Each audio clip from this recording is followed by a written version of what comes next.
सबको नमस्कार।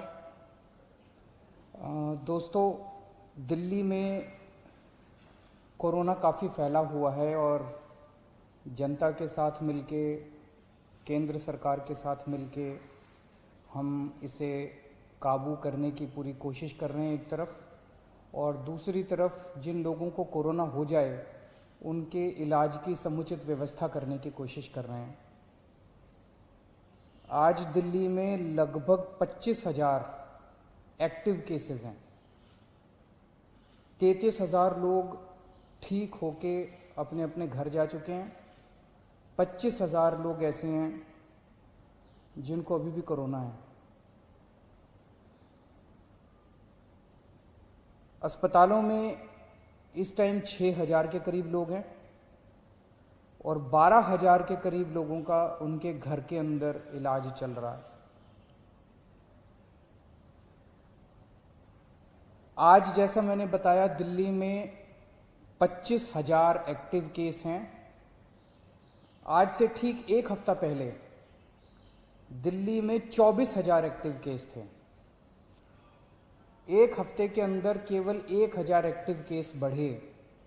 इसका मतलब लगभग जितने लोग बीमार ठीक हो रहे हैं उतने ही लोग बीमार हो रहे हैं। एक तरह से फिलहाल ऐसा लगता है कि थोड़ा सा स्टेबलाइज हो रहा है। पिछले दिनों में हमने टेस्टिंग बहुत बड़े स्तर पर टेस्टिंग 3 गुना कर दी है। 3 गुना से भी ज़्यादा हमने टेस्टिंग कर दी है। बीच में लोगों को अपना टेस्ट कराने में दिक्कत आ रही थी।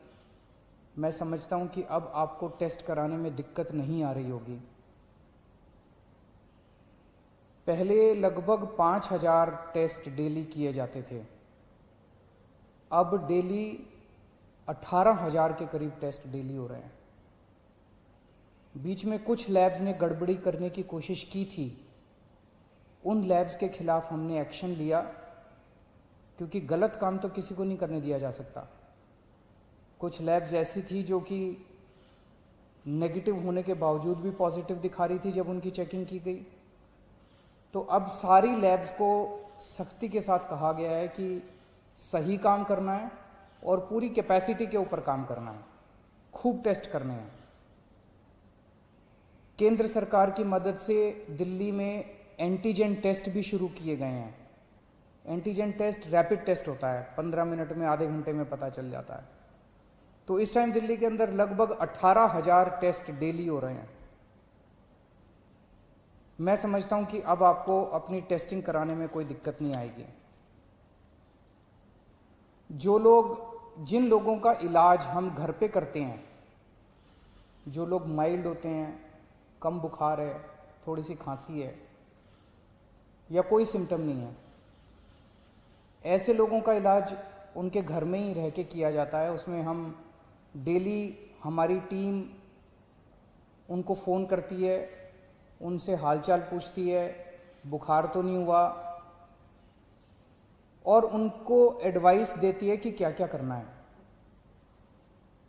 अब हम इसमें कोरोना में हमने देखा कि एक ही चीज़ की समस्या सबसे ज़्यादा होती है कि मरीज का ऑक्सीजन लेवल गिर जाता है, मरीज को सांस लेने में तकलीफ होती है, मरीज को ब्रेथलेसनेस होती है और मरीज को तुरंत ऑक्सीजन देने की ज़रूरत पड़ती है।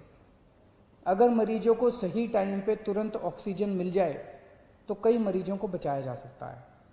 तो इसके लिए अब हमने क्या किया है कि जितने अब होम क्वारंटाइन के केसेस होंगे, होम आइसोलेशन के, दिल्ली सरकार हर होम आइसोलेशन वाले केस को एक ऑक्सी पल्स मीटर देगी।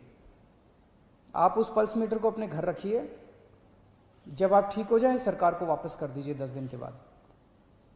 उस पल्स मीटर से आप हर घंटे में, 2 घंटे में आप अपनी ऑक्सीजन नापते रहिए। अगर आपकी ऑक्सीजन कम होती है, हम आपको एक फ़ोन नंबर दे देंगे, उस पर फ़ोन कर दीजिएगा। हर डिस्ट्रिक्ट में हम ऑक्सीजन के कॉन्सेंट्रेटर रख रहे हैं। तुरंत हमारी टीम कॉन्सेंट्रेटर लेके पहुंच जाएगी जल्द से जल्द, और आपको तुरंत आपके घर में ऑक्सीजन दे दी जाएगी, और अगर ज़रूरत पड़ेगी तो आपको अस्पताल में शिफ्ट कर दिया जाएगा। कई बार हमने देखा है कि ऑक्सीजन तुरंत न मिलने की वजह से अस्पताल में शिफ्ट करने तक इतने में ही कई बार मरीज कभी कभी कोलैप्स कर जाता है।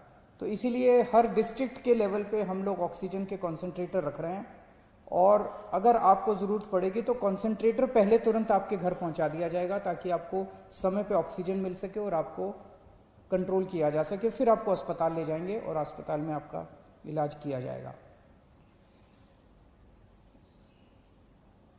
12 जून को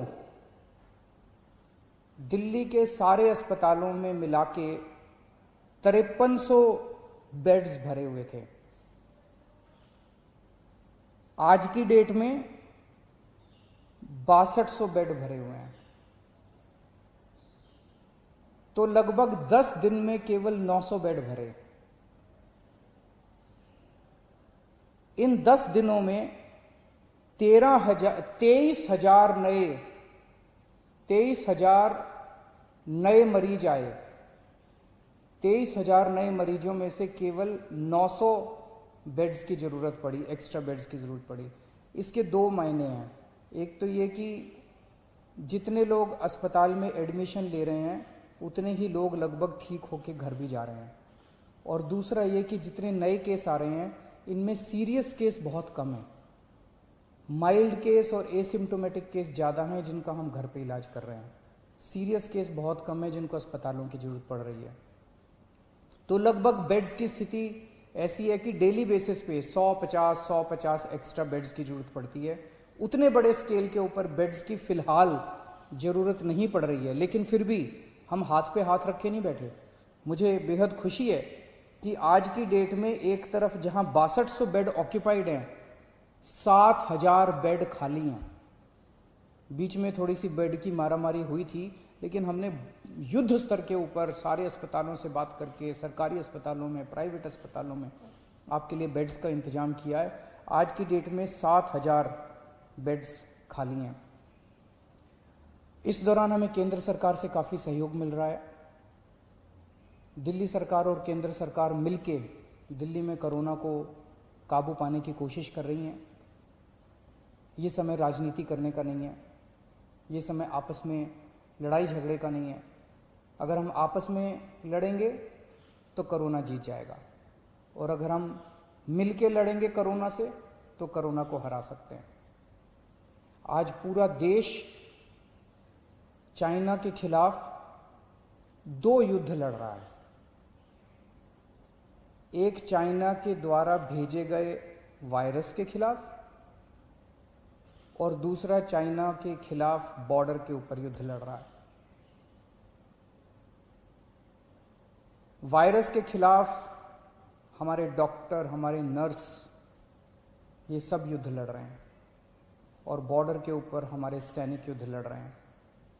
आज पूरा देश हमारे डॉक्टर्स के साथ एक तरफ खड़ा है और हमारे दूसरी तरफ हमारे सैनिकों के साथ खड़ा है, और इन दोनों युद्धों को हमें पूरे देश को मिलकर लड़ना है।